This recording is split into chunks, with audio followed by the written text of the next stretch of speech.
Bom, pessoal, né, vamos dar sequência aqui. Então, nós vimos até agora que um componente, né, uma peça, uma barra, né, quando ela estiver submetida ali a um esforço axial, né, um esforço normal, ela vai sofrer ali uma tensão normal, né, e vai sofrer também, consequentemente, uma deformação específica, né.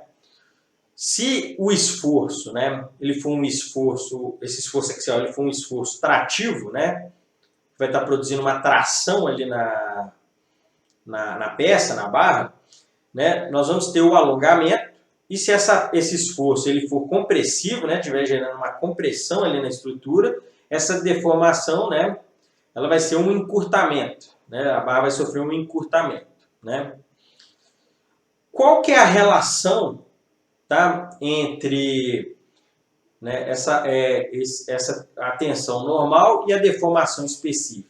Né? Isso que nós vamos estudar agora. Bom, essa relação, né, é obtida a partir do diagrama tensão-deformação, tá? Que é obtida ali pelo ensaio de tração. Eu acredito que vocês estudaram isso, né, o ensaio de tração ali na disciplina de materiais, né, para engenharia. Vamos recordar aqui, então, alguns conceitos. Tá? Bom, esse ensaio de tração, ele é um ensaio, né, padronizado, né, estabelecido ali a partir de normas técnicas, tá? E nós temos ali um corpo de prova, tá? Esse corpo de prova, né, eu coloquei aqui um exemplo, né, normalmente esse corpo de prova aqui, aquele formato osso de cachorro, tá? Ele tem um comprimento aqui nessa região, né, do meio aqui, um comprimento L0, e tem uma área da seção transversal a zero, né? Essas regiões aqui das extremidades são regiões que têm um diâmetro um pouco maior que a região do meio, né? Vocês podem notar aqui. Isso é por quê? Porque lá na máquina de ensaio de tração, isso aqui vai facilitar que garras, né, fixem o corpo de prova. Tá?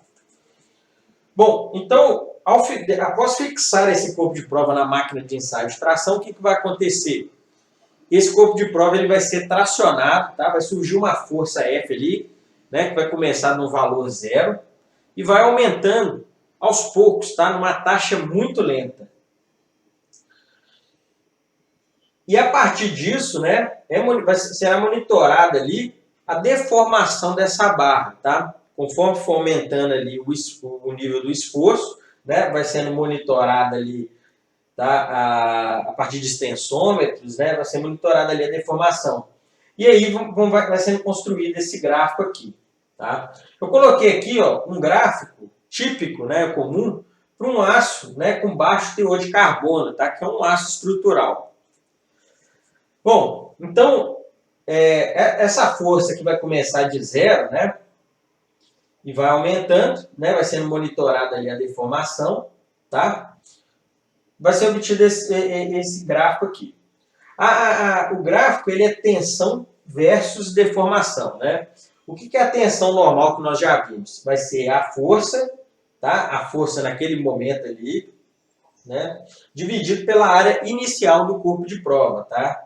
Essa é a tensão de engenharia. E a deformação específica, a deformação de engenharia, vai ser o comprimento final menos o inicial dividido pelo comprimento inicial, como nós já vimos, né? Então, o esforço ele vai aumentando, vai sendo monitorada ali a deformação, né? Então ele vai acontecer o seguinte, vai começar ali uma tensão 0, vai aumentando, vai passar aqui pela região do regime elástico, tá? Que é uma região que tem um comportamento linear, tá? Eu vou explicar com mais detalhes. Depois ela vai passar por uma região de escoamento, que é uma região onde mesmo mantendo o nível de tensão ali, vai haver uma deformação, tá? Depois ela vai entrar na região de encruamento, que é uma região onde o material ele vai ganhando resistência mecânica, tá? Enquanto vai sendo deformado, até atingir um pico, né? Onde, né, nós temos aqui o limite de resistência à tração. A partir desse ponto, pessoal, né, onde se inicia ali a região de estiramento, o corpo de prova ele vai deixar de ter uma deformação, né, uma deformação homogênea, né, ao longo de todo o corpo de prova, vai passar a ter uma uma deformação localizada, né? Normalmente aqui nessa região central aqui do corpo de prova, do meio aqui do corpo de prova. Tá? Vai começar a ocorrer ali o estiramento ou empescoçamento, né? Essa região aqui que vai começar a surgir uma deformação, né, localizada, é nela, né, que ao continuar o esforço, né, até que haja a ruptura, é ali que vai ocorrer a fratura, tá? É ali que vai ocorrer a falha. O corpo de prova ele vai se separar em duas partes, né? Então, nós temos aqui, né, essas regiões aqui. O ensaio de tração é um ensaio destrutivo, né? Vai começar ali no nível de tensão zero, né? E vai finalizar com a ruptura do corpo de prova.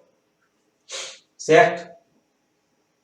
Bom, se nós estivermos ali tratando, né, projetos ali na parte estrutural, onde nós queremos que o corpo de prova, a peça, o componente, né, a barra, né, ele em serviço, ele sofre os esforços, né, mas quando cessar esses esforços, ele vai voltar para uma condição inicial, né, a condição inicial antes de iniciar o serviço, tá? Para nós será importante essa região do regime elástico, tá? Que é onde ocorrem as deformações elásticas, que são deformações que não são permanentes, tá? Agora, por exemplo, se nós estivermos tratando aqui sobre o processo de fabricação por conformação mecânica dos metais, por exemplo, onde a fabricação do material se dá pela deformação plástica, tá? Ou seja, pela deformação permanente, então o interesse para nós vai ser a região de encruamento, tá? Basicamente isso. Então, existe um nível de tensão, que é a tensão de escoamento, tá? Que nós vamos definir aqui como sendo o limite, né, de tensão, né, que vai separar ali o regime elástico do regime plástico, tá? Regime elástico, as deformações não são permanentes, tá? E no regime plástico as deformações são permanentes, tá? Então, para tensões acima da tensão de escoamento, deformação plástica, tensões abaixo da de escoamento, né, deformações elásticas. Bom, nós vemos aqui na região elástica que há um comportamento linear, tá? Esse comportamento linear é o que a gente o que a gente chama lá de lei de Hooke, tá? Onde, né, nós vemos aqui que a tensão ela é igual ao módulo de elasticidade vezes a deformação específica, tá? Módulo de elasticidade ou módulo de Young. Aqui é uma região linear, né? Então, né, vocês viram lá na geometria analítica que uma região linear, né, uma reta, ela vai ser do tipo y é igual a x mais b. Só que como ela está começando do zero, então nós não temos o bzinho, né? Vai ser y é igual a x. Tá? Então, o y ele vai ser a tensão normal, o x vai ser a deformação específica, o azinho, né, o coeficiente angular, ele vai ser o módulo de elasticidade, né, ou módulo de Young. Como que nós podemos obter aqui o módulo de elasticidade a partir do diagrama tensão-deformação? Né, nós temos aqui uma reta, né, o regime linear, ela tem uma inclinação aqui, um ângulo θ. Tá? Então, o módulo de elasticidade ele vai ser a tangente desse ângulo θ.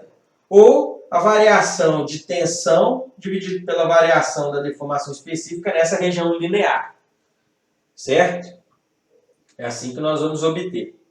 Nós vamos ver mais para frente que o módulo de elasticidade ele está ligado à rigidez do material. Tá? Basicamente isso. Tá? Então, aqui, ó, alguns pontos importantes, tá? Que eu quero que vocês guardem. Então, o módulo de elasticidade, né? Ali na região elástica. Nós temos outras propriedades mecânicas aqui, a tensão de escoamento, né? Que é o que vai separar ali o regime elástico do regime plástico. Nós tivemos a tensão limite de resistência à tração, que é esse ponto aqui onde vai iniciar o empescoçamento, tá? Por causa do aço. Tá? E basicamente isso aqui, tá? Então, vamos avançar, né? Aqui, ó, aqui mostra o conceito, né, que eu iniciei, né, o tópico aqui do diagrama de tensão e deformação. Qual que é a relação entre a tensão normal, né, e a deformação específica, né? Essa tensão aqui, pessoal, essa tensão normal, ela é também chamada tensão de engenharia, tá? Porque a gente divide sempre a força, independente aqui do momento aqui, pela área inicial. E a deformação aqui, deformação específica ou deformação de engenharia, tá? Nós sempre vamos dividir ali o comprimento final menos o inicial pelo comprimento inicial, tá? Tá? Basicamente isso, né? O corpo de prova ele vai ser tracionado ali na máquina de ensaio e tração até que haja ruptura, fratura, né? Certo? Então é isso aí. Vamos para o próximo tópico.